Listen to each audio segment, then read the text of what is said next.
எல்லோருக்கும் வணக்கம். கடவுளே, இது என்ன காண்பது கனவா இல்லை நனவா? ஒரே இன்ப அதிர்ச்சியா இருக்குங்க நண்பர்களே. மார்க்கெட் காலையில் திடீர்னு பெரிய அளவில் மைனஸ் போயிட்டு மார்க்கெட் திரும்பி ப்ளஸில் வந்திருக்கு. ஆனால் மார்க்கெட்டுக்கு முன்னாடியே இன்ப அதிர்ச்சி கொடுத்த சில பங்குகள் அப்படின்னு பார்த்தா BSE share, Maharashtra seamless, Angel One போன்ற பங்குகள்லாம் 5லேருந்து 15% வரைக்கும் மார்க்கெட் நல்லா இல்லாத சமயத்திலேயே மேல் நோக்கி ஏறி சந்தோஷத்தை கொடுத்துட்டு இருந்தது. இப்போ என்னடான்னா அடிஷ்னல் போனஸாக இந்த வச்சுங்க ஒரு இன்பம் அப்படின்னு நிஃப்டி 50 இண்டெக்ஸும் இப்போ பாசிட்டிவ்க்கு வந்துருச்சு. இதுக்கு மேல நாங்க என்ன ஆண்டவா கேட்க போறோம்? எங்களை இதே மாதிரி சந்தோஷமாகவே வச்சிரு. கடந்த 15 நாளா வச்சுட்டு இருந்தேன். அதுக்கு முன்னாடி ஒரு 2 மாசம் எங்களை போட்டு பாடாப்படுத்தின. பட் இருந்தாலும் கடைசியில் நீ ஒரு சந்தோஷத்தை கொடுத்த.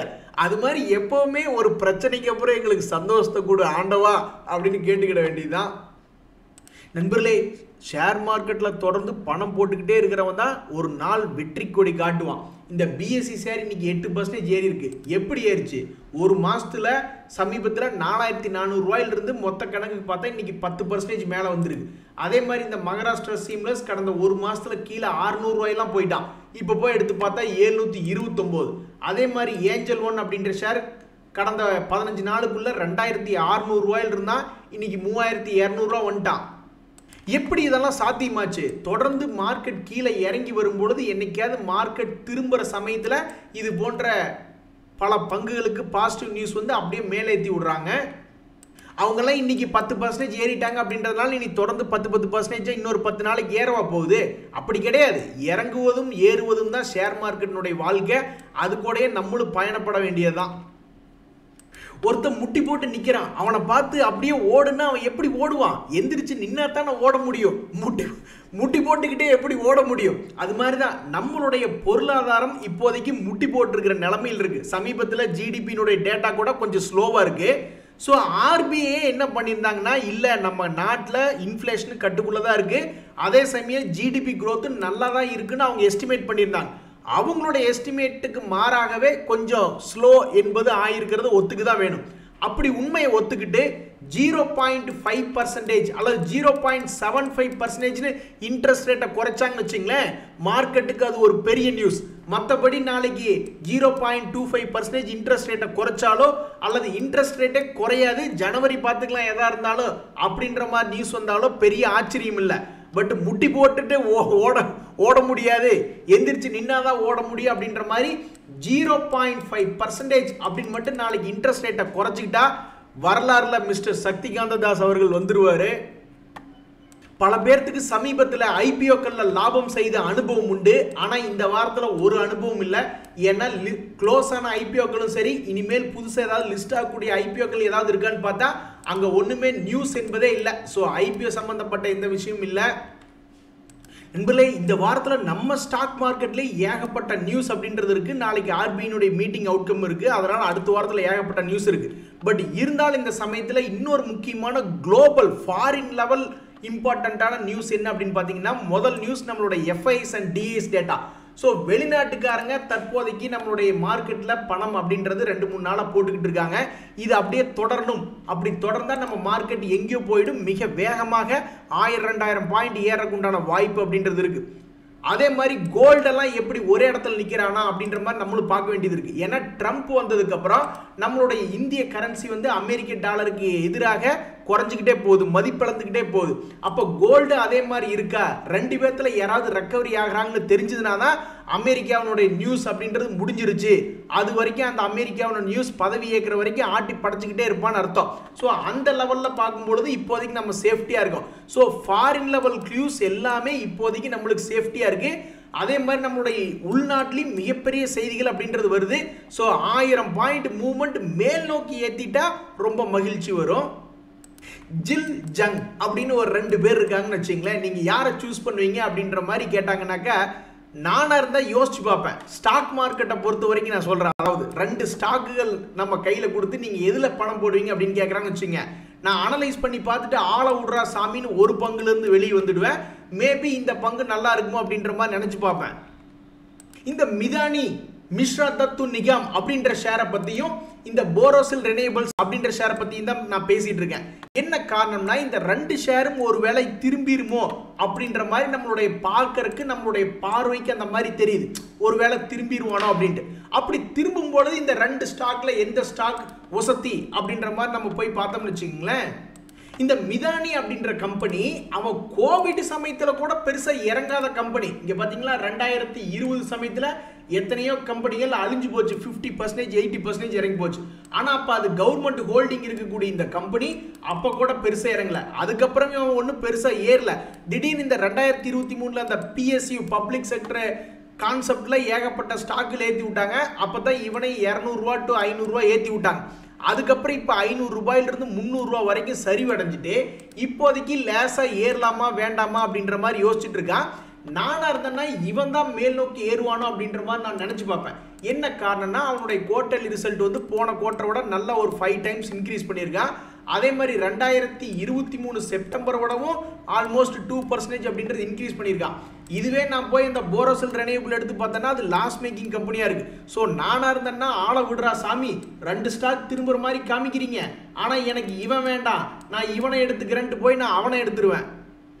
ஆனா துட்டு வேணுமில்ல, துட்டு, அதனால துட்டு இல்லைங்கிறதுனால நான் ரெண்டையுமே விட்டுட்டேன். பட் துட்டு இருந்ததுன்னா கண்டிப்பா இந்த ரெண்டையும் கம்பேர் பண்ணல எதை எடுப்பேன் அப்படின்னு யோசிச்சுன்னா மிதானியை தான் நான் போய் எடுப்பேன். நண்பர்களே, இந்த சமயத்துல CPSE இந்த சென்ட்ரல் பப்ளிக் செக்டர் இண்டெக்ஸ் பார்த்தோம்னு வச்சுங்களேன், அந்த இண்டெக்ஸ் வந்து கடந்த 3 நாட்களுக்கு முன்னாடி என்ன லோ லெவல் இருந்திருக்கானோ அந்த லெவலில் வந்து விழுந்திருக்கு. அதுக்கப்புறம் ஆல்மோஸ்ட் ஒரு 2% மேல் நோக்கி ஏறினா. அதே மாதிரி இன்னொரு 2-3 நாள் கழிச்சு பார்க்கும்போது இந்த CPSE ETF அப்படின்றது ஒரு 2%, 1 to 2% ஏறுமா அப்படின்றது பொறுத்து இருந்து தான் பார்க்கணும்.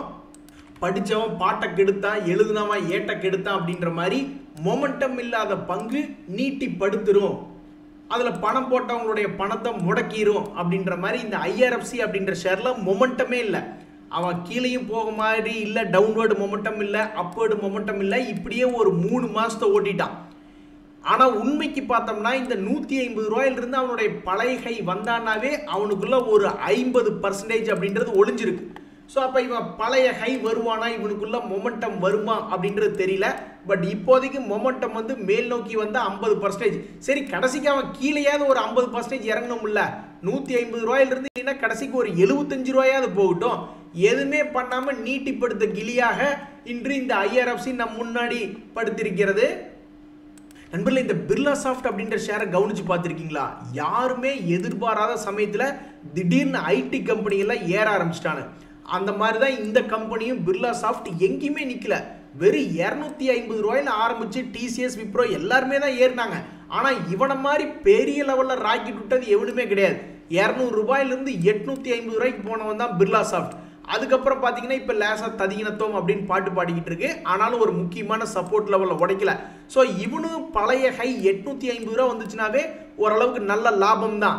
என்ன ஒரு பிரச்சனை அப்படின்னா இவங்க வந்து அமெரிக்காவில் அதிகமாக பிஸ்னஸ் பண்ணிக்கிட்டு இருக்காங்க. Q2 ரிசல்ட் எல்லாம் ஓகே, பாசிட்டிவாக தான் இருக்கு. மார்க்கெட் ஒன்றும் பெருசாக ஷாக்கிங் கொடுக்கல. பட் இருந்தாலும் அவங்களுடைய பிஸ்னஸ் அதிகமாக USA மார்க்கெட்டில் இருக்கிறதுனால இந்த ட்ரம்ப் அவர்கள் என்ன பண்ணுவார்னே தெரியாம ஒரு புரியாத புதிராக புவனா ஒரு கேள்விக்குறி, அது மாதிரி ட்ரம்ப் ஒரு கேள்விக்குறி மாதிரி அவர் என்ன பண்ணுவார்னே தெரியாமல் இருக்கிறதுனால தான் இப்போ IT கம்பெனிகள்லாம் கொஞ்சம் திணறிக்கிட்டு இருக்காங்க. ஸோ என்னைக்கு அவங்களுடைய திணறல் முடிஞ்சு அமெரிக்காவில் நல்ல நியூஸ் வருது, இந்தியாக்காரங்களுக்கு எங்களுக்கு எந்த பிரச்சனையும் இல்லை, நோ ப்ராப்ளம் அப்படின்ற மாதிரி நியூஸ் வருதோ, அப்போ இவனை ஓரளவுக்கு ஒரு 40-50% ஏற்றி விட்டாங்கன்னா ரொம்ப மகிழ்ச்சி. நண்பர்களே, கூட்டத்தில் கோவிந்தா போட்டாவே பல பேர்த்துக்கு புண்ணியம் வந்துடும், அப்படியே அந்த கூட்டத்தோட கூட்டமாக முன்னேறி போயிடுவாங்க அப்படின்ற மாதிரி சொல்லுவாங்க. அந்த வகையில் சமீபத்தில் 2-3 நாளாக பேங்க் ஸ்டாக்ஸ் எல்லாம் கூட்டமாக ஏறிக்கிட்டு இருக்காங்க. அந்த கூட்டத்தோட கூட்டமாக கோவிந்தா போட்டுக்கொண்டே இந்த bank of India, bank of Maharashtra போன்ற 2 பங்குகளும் மேலே வராதா அப்படின்ற மாதிரி அந்த ஸ்டாக்குகளில் பணம் போட்டவங்க பார்த்துக்கிட்டு இருக்காங்க. ஒன்றும் தப்பு கிடையாது, இவன்லாம் மேல் நோக்கி வரலாம். ஸ்டாக் மார்க்கெட்டில் எல்லாம் என்ன நினைப்பாங்க, கீழிருந்து மேல் நோக்கி 2 days மூவிங் ஆவரேஜ் எல்லாம் ஒரு பங்கு தாண்டுதுன்னா அப்போ அவனுடைய பழைய இது வருவானா அப்படின்ற மாதிரி தான் ஜென்ரலாக ஸ்டாக் மார்க்கெட்டில் நினச்சி பார்ப்பாங்க. அப்படி நினச்சி பார்த்து இந்த 119 ரூபா இருக்கக்கூடிய பேங்க் ஆஃப் இந்தியா கூடிய விரைவில் ஒரு 160 ரூபா வந்துச்சுன்னா பரவாயில்ல, ஒரு 20-30% லாபம் அந்த பங்கை வாங்கி வச்சிருக்கிறவங்களுக்கு ஒரு சந்தோஷம் வரதுல என்ன தப்புன்னு நான் கேட்குறேன். அதே மாதிரி இந்த பேங்க் ஆஃப் மகாராஷ்டிரா இதையும் பொதுவாக ஸ்டாக் மார்க்கெட்டில் பார்க்குறவங்க என்ன நினைப்பாங்க, ஒரு 2-3 மாசமாக கும்பா குட்டியாக இருந்த பங்கு இப்போ அதுக்குள்ள ஸ்ட்ரென்த் வந்து ஒரு டிமாண்ட் வந்து 200 days மூவிங் ஆவரேஜை தாண்டான். அப்போ இவன் ஏன் 58 ரூபாயிலிருந்து ஒரு 72 ரூபா வரக்கூடாது? இப்போ 48 ரூபாயிலிருந்து 58 ரூபா 10 ரூபா ஏறி வந்திருக்கியே, அப்போ 58 ரூபாயிலிருந்து நீ ஏன் ஒரு 78 ரூபா ஒரு 20 ரூபா ஏறி வரக்கூடாது? உங்கள்கிட்ட தான் மொமெண்டம் இருக்குல்ல அப்படின்ற மாதிரி யோசிச்சு பார்ப்பாங்க. அவங்க யோசிச்சு பார்க்குறதெல்லாம் கரெக்டு. அவன் ஏறினா மகிழ்ச்சி, இல்லைன்னா அப்புறம் இப்படி எப்படி 6 மாதம் சும்மா உட்காந்துட்டு இருந்தாங்களோ அது மாதிரி உட்காந்துட்டு இருக்க வேண்டியதுதான்.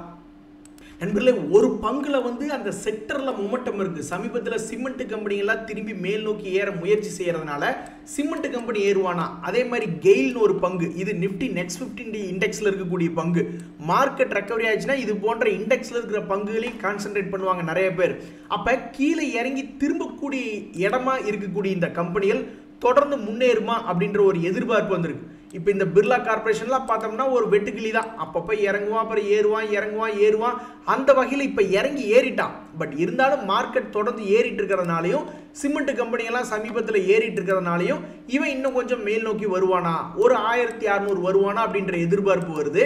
அதே மாதிரி தான் இந்த கெயில் இண்டியா அப்படின்ற ஷேர் மார்க்கெட்டினுடைய இறக்கத்தில் இவனு இறக்கிட்டா, மார்க்கெட்டினுடைய ஏற்றத்தில் இவனை மறுபடியும் ரெக்கவரி பண்ணுறாங்க. அப்போ மார்க்கெட்டினுடைய ஏற்றம் தொடர்ந்து ஏறிக்கொண்டே இருக்கும் பொழுது 200 ரூபா ரேஞ்சிலிருந்து 250 ரூபா வருவானா, இன்னொரு 20% ஏறி வருவானா அப்படின்ற எதிர்பார்ப்பு இந்த கெயில் ஷேர்ல வந்திருக்கு.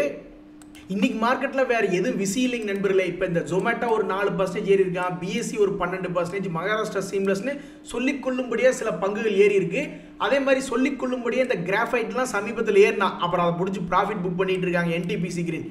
இதை தவிர்த்து முன்னணி ரொம்ப ஃபேமஸான கம்பெனிகளில் எதுவும் நியூஸ் இல்லை. ஒரே ஒரு சந்தோஷமான அற்புதமான செய்தி என்னன்னா, நிஃப்டி 50 இண்டெக்ஸ் அப்படியே மனசுக்கு ஆனந்தத்தை அள்ளி வீசுறான். இந்தா வச்சுக்க வாழ்ந்துக்குங்க அப்படின்ட்டு இன்னைக்கு 122 பாயிண்ட் மேல் நோக்கி ஏறி இருக்கு. ஆக மொத்தம் இந்த ஒரு மாசத்துல கரெக்டா கணிச்சு கீழே வாங்கியிருந்தா இப்போ 1200 பாயிண்ட் பக்கம் பிளஸ்ல இருக்கு. இன்றைய தகவல் அனைத்து உங்களுக்கு உதவியாக எனக்கு சந்தோஷம் தான். ரொம்ப நன்றி, வணக்கம்.